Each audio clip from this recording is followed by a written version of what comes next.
आइए नया भजन एक कौन सिंह जी का, देखिए क्या भाव है।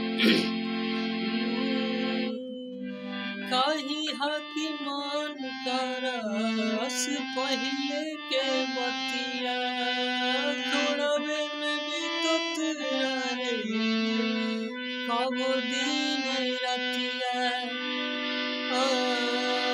कही हकी मान करस पहिले के बतिया थोड़वे में बीतत रहे कबो दिन रतिया।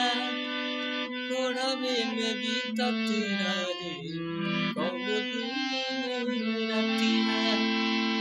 कही दिलदार दुआ देता ना ना ना ना ना के समझाइया